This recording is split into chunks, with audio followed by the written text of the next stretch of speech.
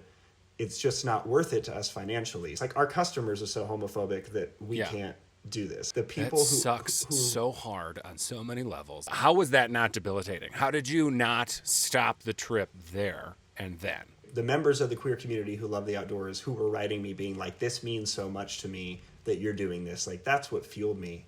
But it's super fascinating what you say, because I have met a lot of people who are part of the outdoors culture, and I tell them this, and they're like, oh man, I don't feel that way. I wish my industry wasn't that way. What can I do to change? So there are a lot of great people. Yeah. It's not a blanket statement that everybody in the outdoors community is homophobic. This is just what the powers that be have been marketing. As I did those road trips, sort of the funniest thing in the world happened, in that I'd only saved up maybe 1/5 of the amount of money it was going to take to pull off this parks journey. I do not come from money. Yeah. And I was running out of money on this parks journey. I had a month's worth of money left and was going to have to quit. And then by a bunch of really wild, cosmic, fortunate circumstances, you call it what you want, I ended up being invited to be the guest singer and preacher at churches all around America. And I ended up being the guest singer and preacher at 113 churches around the country on this 3-year journey. And they say that my dad is responsible for sending over 100 of his students to seminary to become pastors one day. Uh-huh. And I joke and I say, ladies and gentlemen, for Larry Meyer's final act, he got his own son, who swore he would never become a preacher, to be a traveling minister for 3 years. He's up there I got you. Yeah. You tried not to, and I got you. But let me tell you, those churches, they funded the whole parks journey. And every week I put out a basket, and every week I got enough money to keep going. So take that for what you will. In addition to the gigantic road trip and your commitment to pushing the needle on the culture of the outdoors, you have done a lot of large outdoor projects. You have run across Minnesota, Nebraska, Liechtenstein, Mississippi, and you've biked across Oregon. What do these big projects, taking them on, what does it do for you? Why do you do them? For me, it's not so much about an adrenaline rush as it is just a desire to not live in fear. And especially going back to my dad, to not live a life that if I got cancer tomorrow and died a year from now, that I would look back and be like, oh man, I kicked the can down the road and I waited too long and I wish I would have done those things. Mm-hmm. What do they say? You don't regret, people on their deathbed don't regret the stuff they did, they regret the stuff they didn't do. And so for me, it's less of I need to do some crazy epic adventure that, pushes me to the limits and maybe makes me die. I'm I just want to do fun, rad shit. Yeah. Memorable stuff, the run across Minnesota. I got in the biggest fight I've ever gotten with my childhood best friend. The run across Mississippi, my boyfriend cheated on me and left me at the end of that trip. Oh my God. The run across Nebraska, I sunk into a deep depression because I was so lonely. And even as I tell you these things that happened. I'm smiling. If you can't see this because this is a podcast, because amidst those struggles, those like hardships that happened, were some of the most fun, fulfilling moments of my life. Like some of the most unique, memorable experiences. And so when you ask like why these big epic adventures, I think it's because like we don't remember the Tuesday filling out our checkbook. We don't remember like the Thursday standing in line at Costco. But I sure as heck remember being in my Winnebago RV and surviving a massive thunderstorm in the Minnesota plains with my boyfriend sitting in the front seat like, why are we doing this? Because those are the moments that like type 2 fun, you look back and you're like, dude, we lived. You turned another giant trip of yours into a beautiful film, Canyon Chorus, which I saw at 5 Point last spring. It was one of my favorite films of the entire festival. And it's a multi-day raft trip down the Green River through Desolation Canyon in Utah with 3 pals and Larry. Yeah. Lovable Larry, who is your mentor. Stud. He's so great. Larry is your mentor and your former choir director. Yeah. What was the goal of the trip in the film? To find Larry a wealthy husband. The goal was to think more about Larry in the sense of like, I auditioned at the University of Memphis for Larry, my eventual choir director, 3 months before my dad died. Mm-hmm. And then Larry got me the full tuition scholarship to the University of Memphis. 3 months later, my dad passed. 3 months later, I showed up at the University of Memphis and met Larry, who then like basically took over the father figure role in my life. Yeah. And so for me, it's just been so important for me to tell this story of mentorship. Yeah. Because I think that's something we all can understand in our lives, whether we're gay or straight, whether we are whatever demographic you want to pick. Like, I think we all are like floating through this world and this life trying to figure it out. And it's just nice to find someone who you're like, dude, I love the way you did life. I respect the crap out of you. How do I get to be more like you and live a life like you lived? And I think we all could benefit from finding someone like that. It is such an incredible film, and it connected with me on so many levels. And, you know, I don't know what it's like to be a closeted gay man, but I do know what it's like to carry a secret that you convince yourself is shameful, one that creates a fortified and protected vacancy within. During the campfire scene in the film, which is probably my favorite scene, you all talk about the need to live life as your authentic self, but how difficult it is to break down the walls you built to protect yourself for years. And to me, that scene gets to the core of what this film is about. To me, the film is an examination of and a celebration of the freedom from shame. When and how did you recognize that the walls you built were no longer fortifications of safety, but were in fact the bars of a prison you were building around yourself? That's a great question. Well, I want to start off by just acknowledging what you said and thanking you for it, because you, that night at our world premiere at 5 Point, you affirmed like every single reason we made this film. Because on the surface, you see this film and you're like, oh, it's a bunch of gay dudes. Like, that doesn't relate to me. But like we specifically were like, we want to tell a story about mentorship and about loving yourself. Yes. And it's not, it is a story for a gay audience, but it's also not just a story for a gay audience. Yes, so when you came up and you told us what you did, I turned to Larry. I was like, we did it.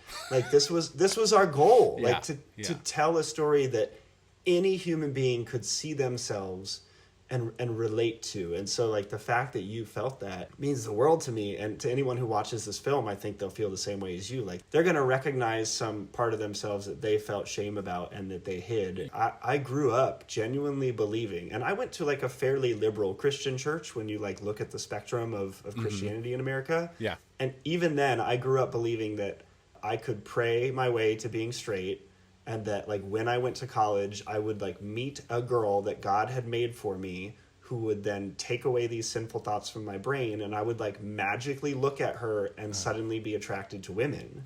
And so I left Nebraska, which is a pretty Christian state, and I went to school in Memphis, which is the Bible Belt. Yeah. And you might think that that is not the place for a little closeted gay Christian boy to go, but actually because I like dove into the deep end, I had multiple professors, including Larry, who had like gone to conversion therapy or like married women and had children because their pastors told them like the moment the baby's born, God will flip you. Yeah. Or the moment you get married, you'll be straight. And so I saw like these actual human beings who had done all the steps that I told it took to fix myself. And they were like, guess what? Didn't work. I'm still gay. It's just another example of mentorship. Like of these weren't the people whose life I thought I wanted to live. And now I look at them and I'm like, dude, they're bad because they like walked through the fire and came out stronger. Yeah. That was when the wall came down for me, was just like seeing sort of the lie that I'd been told my whole life, seeing it amplified and realizing that it actually doesn't work that way. Do you feel that freedom from shame every day today? I often tell people I am now gay all over the internet. So it's kind of hard to feel shame for being gay when you're gay all over the internet. I'd been out for like a decade, but I wasn't what I call gay on Google. Once I started like sharing this part of myself publicly, I was no longer able to pass as a straight man or hide. Right. And honestly, it was the most freeing thing ever. Yeah. Yep, I'm gay. Yeah. Like it's out there. It's out there Right. in the world. I don't have to wonder anymore. Does this person know I'm gay? Will they hate me if they find out? I'm like, if they don't know, then they haven't done their research. Yeah. And if they're here kicking it with me, then they don't care. So for you then, what is the opposite of shame? Or what is the antidote to shame? Gosh. I don't want to sound like a hippie when I say this, but I'm Get gonna quote crunchy, one of man. my- It's okay. Well, I'm going to quote one of my spiritual leaders, Yeah. Whitney Houston, when she says, "The greatest love of all is learning to love yourself." Yeah. I'm serious. It's a great song. It's a great song. And she sings the crap out of it. So the antidote to shame is 91 peak Whitney Houston. It is. It's cheesy, but I really think Yeah. it is. It's learning to love yourself. Yeah. And whether that's seeing examples of yourself like I did with my professors, Mm-hmm. seeing examples of yourself like all of these queer outdoors people saw in me, Yeah. or like whatever your hang up is, I think if you can see people who allow you to be yourself and learn to love yourself, then that's the opposite of shame. I think very often the difference between tragedy and comedy is community perspective. Okay. Laughter and friendship, to me, are the ingredients and also the soundtrack to a happy life. They're integral to healing, especially after years of carrying a secret burden. But fighting past the voice in our heads that tells us to keep a secret hurt to ourselves, to me, can very often seem impossible. When I watch this film, I see someone or a group of people who have done that. And so when you think about your healing process, how has friendship and mentorship helped you achieve freedom and joy? Yeah, well, I'm super glad you bring up the joy, Patty. Yes. Because This is a joyful film. it is. You have fun when you go outside, man. We kind of modeled it after a Ted Lasso episode. Like the goal is that you'll laugh and cry and then laugh and cry and then be Yeah. like, why am I laughing and crying? But I'm laughing Yeah. and crying. I'm still laughing and crying. Yeah. Kick them in the heart and give them a hug. Yes. Yes. I think there are so many stories about, I'm going to say underrepresented people, and not underrepresented as in like that we don't exist, but just that like our stories don't get told as often. So many stories about queer people are just depressing. It's like, these people got murdered for being gay. They got AIDS and died. Like Yeah. their family kicked them out of the house. It's just sad. Yeah. And there are a lot of sad parts about being queer. But on the flip side, when you've gone through all that pain and you've Yeah. walked through the fire, then you really appreciate joy. And when you get Yeah. a space like nature where there's nobody to judge you and you have the opportunity to feel joy unencumbered by what the world tells you have to feel or be shameful of, then bro, you're going to let that joy explode. Yes, and which is very apparent in the film. And friendship and mentorship are the themes that run throughout that. And I kind of feel like it goes both ways for you and Larry. You have this like symbiotic mentorship. It's not like mentor-mentee.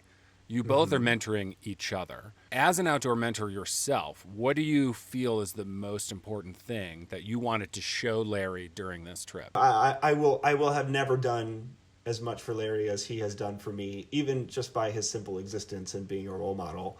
But I hope that I'm able to help Larry remember that it's not just about being that role model. It's not just about looking perfect all the time for the next generation. You're also allowed to have fun yourself. In the film, Larry says that he doesn't understand why you consider him a mentor, because all he did was love you and tell you that everything is going to be okay, which, like, side note, is huge for any human being to hear. Do you think those two ingredients, though, are the number one characteristics of being a mentor? Yes, and later in the film, Larry says, I don't know what I did. I really don't know what I did with Micah. All I did was say, yes, I believe in you, Micah. And then he pauses and he goes, and I'm proud of you. Oh, which is like your heart just explodes. And I just think about myself and all those queer kids who never heard their parents say, you know, I love you as you are, no matter. I love you even though you're gay, or I love you because you're gay. Yeah. I believe in you and I'm proud of you. And I think even non-gay people, like, we all can know that feeling of just wishing our parents or our teachers or the people we idolize and look up to, if they said to us, like, I believe in you and I'm proud of you, like, it would crush us. Mentorship is really about service. It's otherness. And it's a commitment to amplifying the lives of others, maybe not smoothing out the path, but preparing someone for the trudge of a technical trail of life. Is that your mission? I mean, in a roundabout way, yes. You know, I grew up watching Travel Channel nonstop, and if I would have seen an openly gay host of a travel show and taught me that, like, I could go and do that for a living and that could be my career and that could be my life, like, boom, I probably would have come out of the closet a whole lot sooner. Yeah. Because I wouldn't have thought, oh, I have to hide this part of myself to get to do the things I want to do with my life. It's really just as simple as that, is like providing for someone else the ability to see their future in you is radical. As adventurous, outdoorsy people, we all know that feeling. Like, we all know the joy, even if it's just as simple as like coming down from the peak of the trail and saying to the people who are coming up, hey, it's just another mile. Or like, hey, it's right around the corner. Or you're over halfway. Or like sharing at the bar the story of our epic ski trip or our epic rafting trip. Like, I think we all know what that feels like, to be excited by somebody else who's interested in the same stuff we are. And this like innate human desire to just want to help them. Yeah. No matter what side of the mentor-mentee relationship you're on, there's a lot of joy from it, because if you're the mentee, you're learning and you're gaining all this knowledge and experience and you're feeling seen by somebody who's showing you that you can live the life you want. Yeah. And as the mentor, you're getting the joy of being like, dude, somebody else is into the same trail I'm into, the same stuff I'm into. Those are sort of the mentor things that I feel now, is seeing other people in outdoors industry now who are openly gay and like working with brands or in ads, like, dude, like, Larry walked so that I could run so that they could prance. And that's cool. That is beautiful.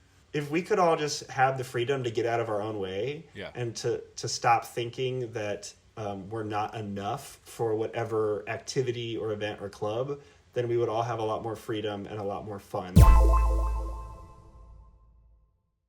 A beautiful thing that you exemplify is that when someone is freed from the weighty burden of what they convince themselves is a deeply shameful secret, this thing that used to feel like a death sentence if it were to get out, is somehow magically, beautifully transformed into the connective tissue with others. It becomes the greatest tool that you have to build community, to amplify others' lives and serve others' lives. And I'm wondering if now when you pray, rather than asking God, dear God, please make me straight, let me find the wife, let me have a baby, let me jettison these feelings and these urges that I feel ashamed of. When you pray today, do you now thank God for who you are, for your homosexuality, and now for the ability to help others through this thing? Patty, have you ever thought about going into the ministry and being a preacher?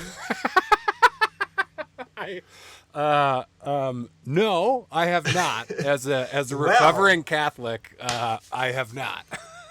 Let this pastor's kid tell you, you have a gift for ministry and preaching right there, Patty, because you just brought us home. Boom. Yeah, I mean, you said it better than I'm about to. There are many times where I'd say, like, thank you, God, for making me gay, because it has led to so many incredible experiences in my life. It has introduced me to so many wonderful people. Yeah. And yes, a lot of that has been through trauma bonding. Yeah. And Sure, like sure. finding community through our shared struggles. Yeah. But it's also really exciting. Like, okay, Larry was born in 1948. Yeah. So that means he was 21 years old in 1969 when the Stonewall Uprising happened. Within Larry's one lifetime, we have gone from like having sex in sewers, because that's the only place gay people could meet safely, Yeah. to gay marriage being legal, like in one human life. And so I'm excited because I feel like in my own niche, like in the outdoors industry and culture, in this community, if I am blessed to reach Larry's age 76, when I look back in my life, I'll be like, dude, I did stuff. Like, my life mattered. I helped change things for the better. And I think about Larry's life too, and like him being able to look back and being like, look at everything that I did with my life. I always say to Larry, like, why do you live in Memphis still? So many people still treat you horribly because you're gay. Why don't you move somewhere where people are nicer to you and you'll have an easier life and everything will just be more fluff and less hard? And he said, because think how much worse it would be in Memphis if I wasn't here. God, Larry. Right? Fudgesicles, man. God, Larry, your heart. How does his heart fit inside of his body? Because it is enormous. If you see him, you'll see he has really big pecs. So he definitely is fit. That's I think his heart. That's you nailed it, Patty. It's his heart. It's pushing his chest out. But oh my God. It sucks to have struggles. Like, am I hurt right now that I got dropped by all the brands? Not because of anything I did, or like losing my qualifications, but because of outside forces. Like that hurts. That sucks. Yeah. And also, like, there's something about being like, I'm walking through the fire, I'm doing the hard thing, and at some point I'll look back and be like, I made a change for the better. Yeah. And in some weird way, that makes it all the more worth it and all the more fun. If life was just easy, it'd be a really boring story. There's a whole reason why stories have ups and downs and twists and turns, and we don't just watch a story that's good, because if life was just easy all the time, it'd be pretty boring. If somebody were to come up to you and said, Micah, I want to transform this hurt in me into a tool I use to connect with people, to build community, how do I do that? What advice would you give them? Well, I would hand them the 2 CD, now I guess Spotify, Whitney's Greatest Hits album. And I would say, lesson number 1 is to go home and listen to this with noise-canceling headphones in a dark room. Yeah. And then come back to me. And I would say, what's your greatest fear? And how can you lean into that?